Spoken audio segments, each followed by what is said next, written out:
আরে বাহ, খুব সুন্দর। হয়ে গেছে মন্দির? হ্যাঁ মা, আর এই যে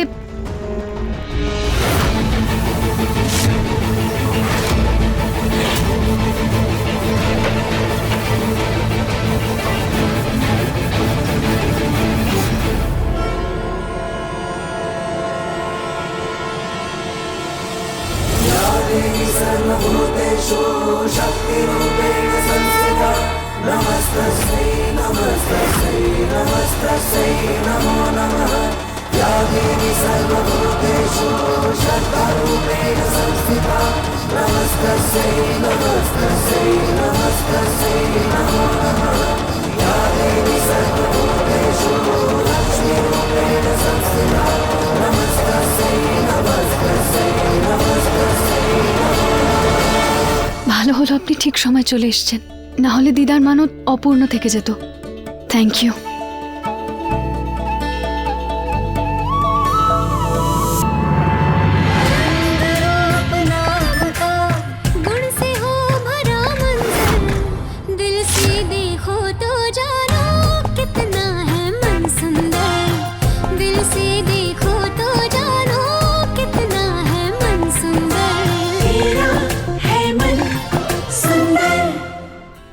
কেমন লাগলো আপনাদের সবারই? মন্দিরটা ঠিকঠাক তৈরি হয়েছে তো? দিদা, তোমার মানতটা তো পূর্ণ হয়ে গেল না? আমার দ্বারা কোনো ভুল ত্রুটি হয়নি তো? না মা, কোনো ভুল হয়নি। মন্দির একদম ঠিকঠাক বানিয়েছো। এইরকম মন্দির সেই বানাতে পারে যার মনে সত্যিকারের শ্রদ্ধা আছে, ঈশ্বর ভাব আছে, যার মন খুব সুন্দর।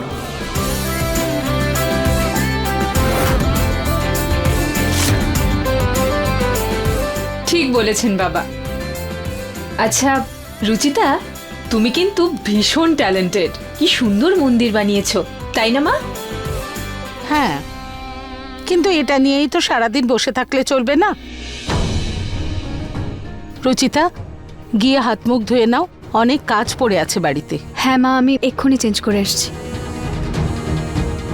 চলো বাবা, আমি আসছি।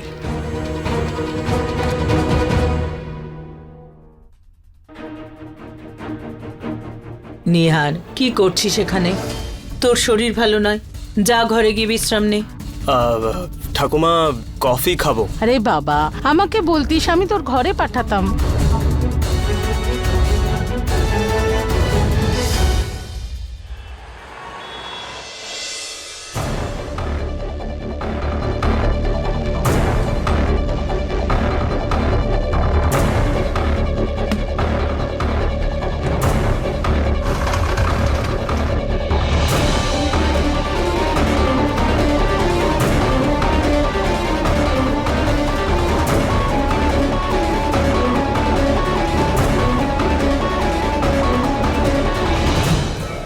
আরে এই মগটারও এক্ষুনি পিছলানো ছিল। তো ইডিয়েট কেউ কি করে হতে পারে?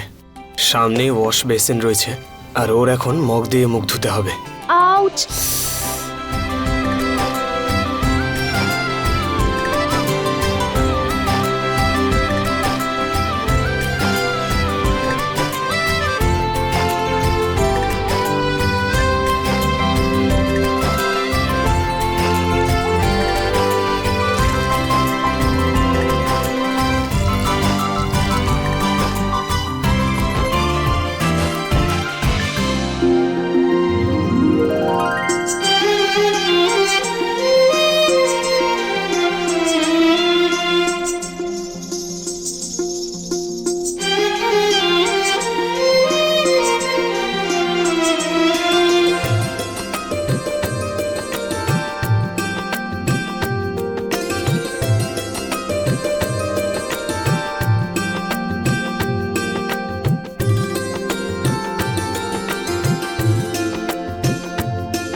পরিষ্কার হয়ে গেছে।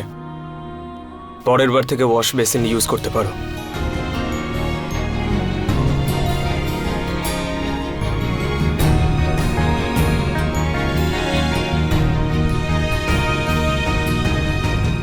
তুমি নরেশবাবুকে একটু ভালো করে বোঝাতে পারতে যে তুমি কাজ আর সম্পর্ককে আলাদাভাবে দেখতে চাও। বলেছিলাম উষা, কিন্তু উনি মানতেই চাইছেন না। উনি ভীষণ বিশ্বাস করেন আমাকে। বলছিলেন যে আমাকে ছাড়া ওনার বিজনেসই চলবে না। বললেন যে এখানেই থেকে কাজ করতে হবে।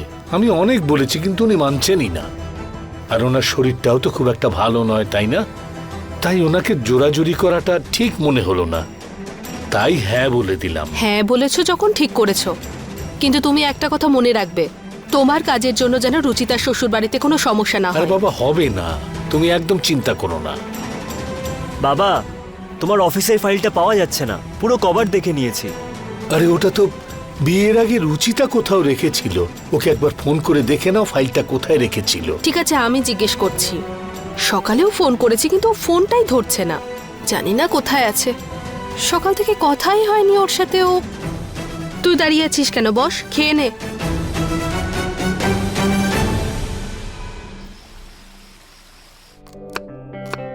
মা, ওই ফাইলটা ক্যাবিনেটের নিচের কাবার্ডে রাখা আছে। হ্যাঁ রে মা, পেয়েছি পেয়েছি। তুই এখানে নেই তবুও কত সুন্দরভাবে আমাদেরকে সামলাচ্ছিস। এভাবে শ্বশুর বাড়িতেও সবকিছু সামলে রাখিস। সব ঠিক আছে তো ওখানে? হ্যাঁ মা, সব ঠিক আছে। আর নিহার, নিহার কেমন আছে? কি হলো রুচি? মা, আসলে নিহার বাবু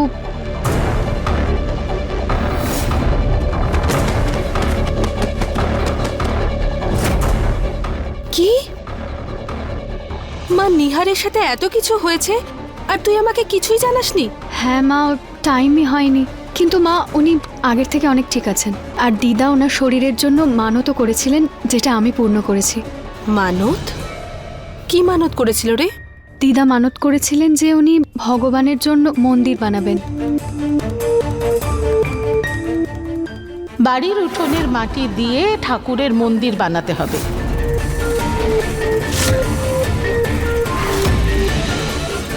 তুই সত্যি মন্দির বানিয়েছিস? হ্যাঁ মা। হ্যালো হ্যালো হ্যালো হ্যালো রুচি। হ্যালো।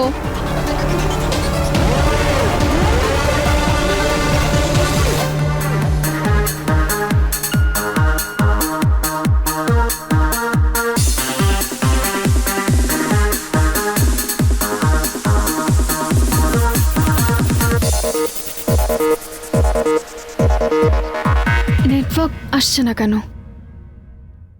রান্নাঘরে না অনেক সময় নেটওয়ার্ক আসে না, শুধু আমার ফোনেই নেটওয়ার্ক আসে। তাই তুমি আমার ফোন থেকে কথা বলতে পারো, ওকে? না বৌদি, আমি পরে কথা বলে নেব।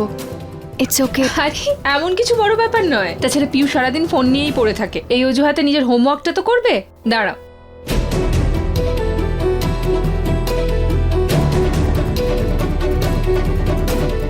পিউ হয়ে গেছে, দাও ফোন, দাও ফোন দাও প্লিজ। সোনা, প্লিজ প্লিজ প্লিজ, আমার সোনা, আমার good girl.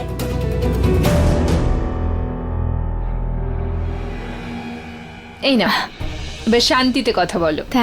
Thank you so much বৌদি।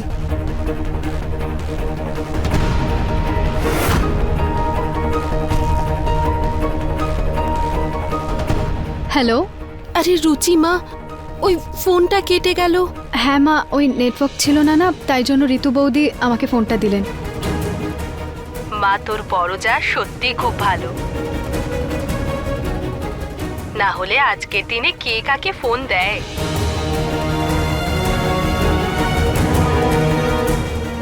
আর সত্যি কথা বলবো, তোর শ্বশুর বাড়ির সবাই খুব ভালো।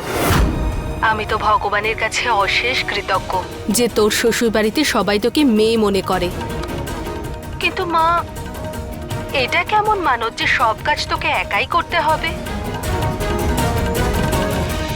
আর তুই কিছু না খেয়ে সব একাই করেছিস? কি করে পারলি রে মা তুই?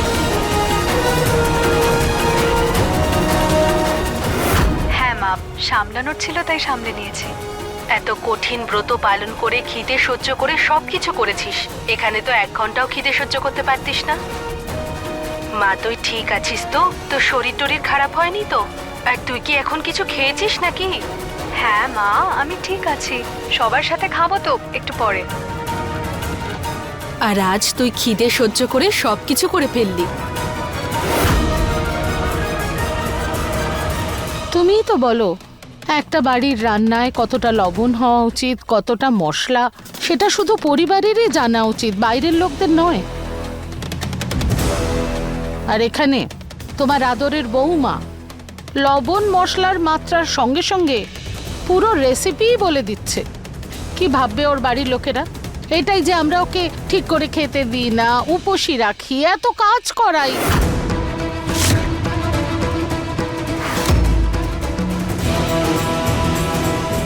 হ্যাঁ মা, আগে তো আমি 1 ঘন্টাও খেতে সহ্য করতে পারতাম না। কিন্তু বিয়ের পর কিছু নিয়ম তো বদলে যায়, তাই না? অপশন থাকে না তো।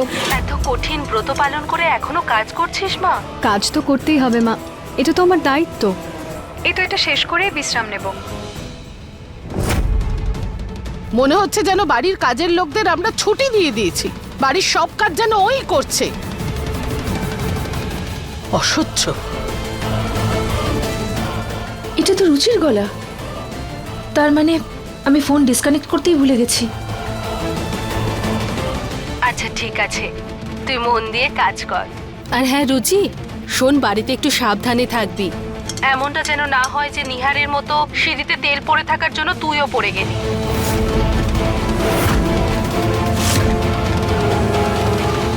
আমি এটাই বুঝতে পারলাম না যে সিঁড়িতে তেল এলো কোথা থেকে। আর তেলটা যে পড়েছে সেটা কেউ বুঝতে পারেনি।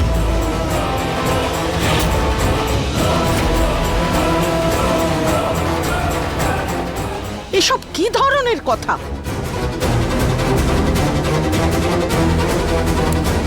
কপাল ভালো স্পিকারটা বন্ধ করে দিয়েছি, না হলে সিঁড়িতে তেল কি করে এলো সেটা নিয়ে আবার চর্চা হতো। আমি এখনই গিয়ে ওকে জিজ্ঞেস করছি।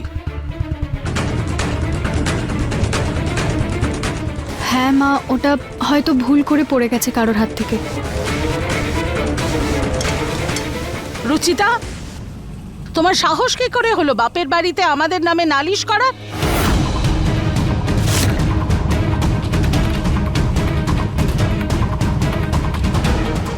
আর দিদি, আপনি যদি আমাদের বাড়ি সম্পর্কে এত উৎসুক, তাহলে এখানে এসে থাকুন। আপনি জানতে পারবেন আমাদের বাড়িতে কি হচ্ছে কি না হচ্ছে। না না পুনম দেবী, আমি তো শুধু রুচির সাথে কথা বলছিলাম। আর কথাই তো বলেন আপনি, প্রত্যেক আধ ঘন্টায় আপনি রিপোর্ট চান। পুনম দেবী, আপনি কিন্তু ভুল বুঝছেন।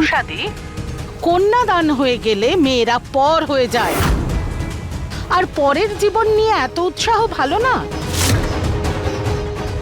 না হলে তার সংসারে আগুন জ্বলতে দেরি হয় না। পুনম দেবী, ওই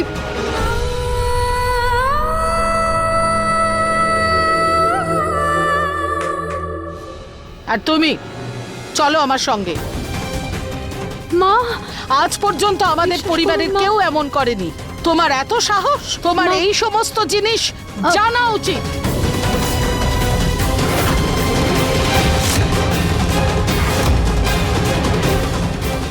মা, আপনি আমার কথা শুনুন। আমি কি শুনবো? আমি এত কথা তো আমরা আগেই স্পিকারে শুনে নিয়েছি। আর কি বাকি আছে শোনানোর?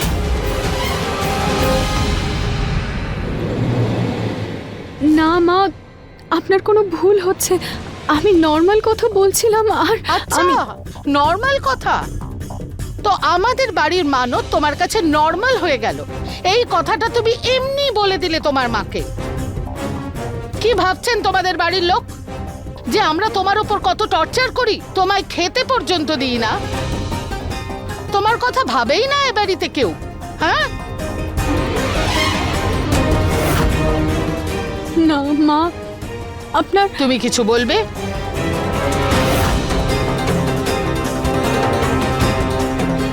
নরেশ, তোর বৌমার প্রশংসা করতে তো তুই কখনো ক্লান্ত হোস না। এখন কি হলো? তোর এই সর্বগুণ সম্পন্না বৌমার কার্যকলাপগুলোও দেখে নে।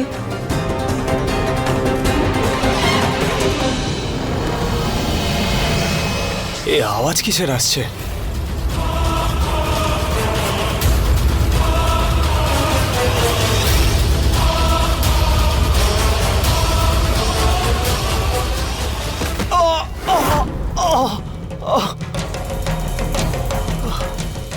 তোরই প্রশ্রয়ে আজ রুচিতা মাথায় চড়েছে।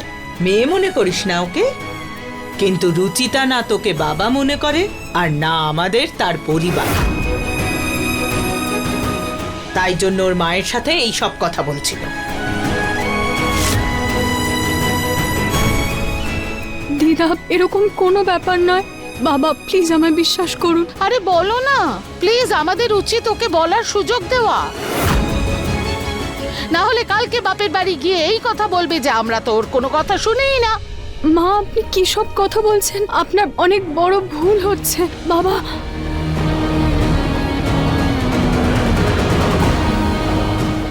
বাবা প্লিজ আমায় বিশ্বাস করুন। আমি উল্টোপাল্টা কিছু বলিনি। আমি কোনো ভুল কাজ করিনি বাবা। ভুল তো তুমি করেছো রুচিতা।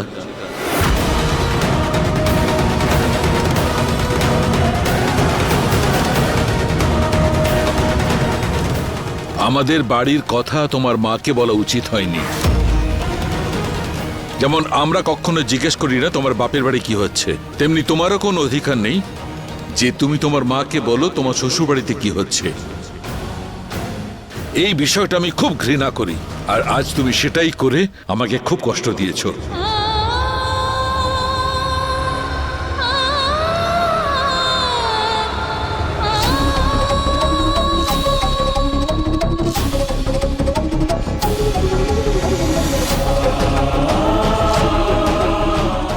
চলো মা।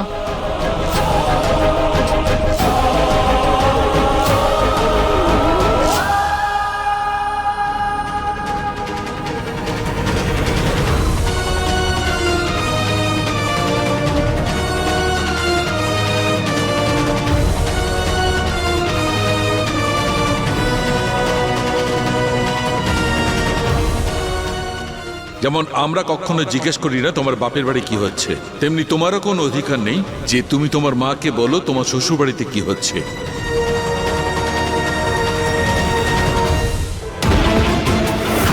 নিহার বাবু, নিহার বাবু আপনি পড়ে গেলেন কি করে? বাইরে থেকে আওয়াজ আসছিল,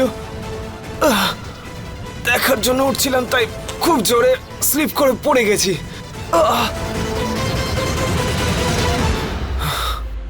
বাইরে আওয়াজ কিসের হচ্ছিল?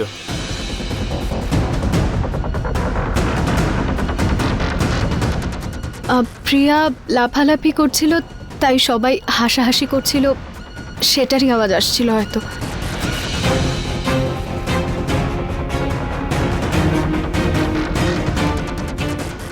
তুমি কাঁদছো?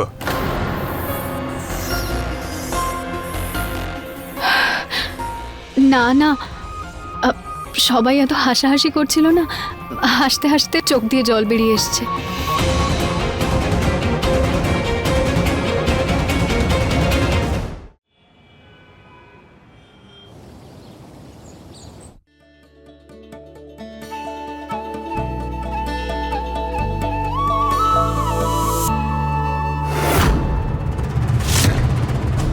এই আলমারিটা কি খুললো? আমি তো বন্ধ করে দিয়েছিলাম।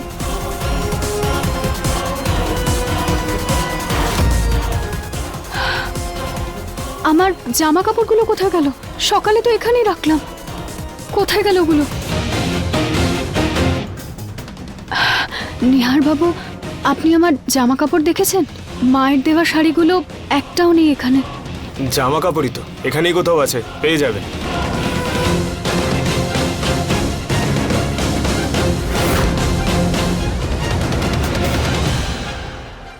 এই নাও, এটাও নিয়ে যাও, এটাও নাও, এটাও নাও।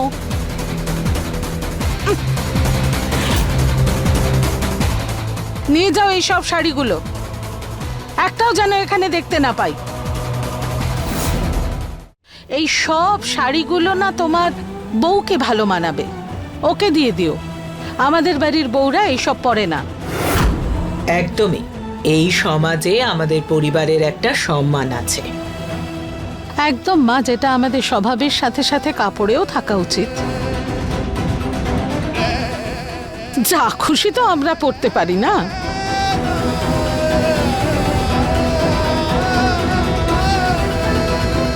কিন্তু এই ব্যাপারটা তো যে কেউ বুঝতে পারে না মা। রুচিতার পরিবারের লোকেরা কি বুঝবে আমাদের স্ট্যাটাস সম্বন্ধে? ওনারা যা ঠিক বুঝেছেন নিজেদের মতো করে সেগুলোই পাঠিয়ে দিয়েছেন, কিন্তু আমাদের তো নিজেদের স্ট্যাটাসটা খেয়াল রাখতে হবে। হতে পারে ওনাদের কাছে এই শাড়িগুলো খুবই দামি, কিন্তু আমাদের বাড়ির বউ যদি এই সব কাপড় পরে বাড়ির বাইরে বেরোয় তাহলে তো লোক দুটো কথা বলবেই।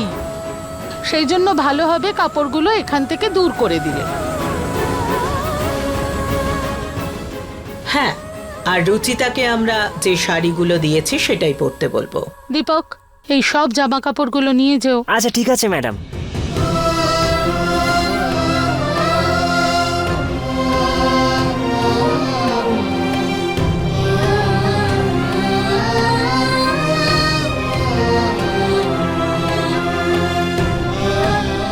জামা কাপড় পেলে? অন্য কেউ পেল আমার কাপড়গুলো।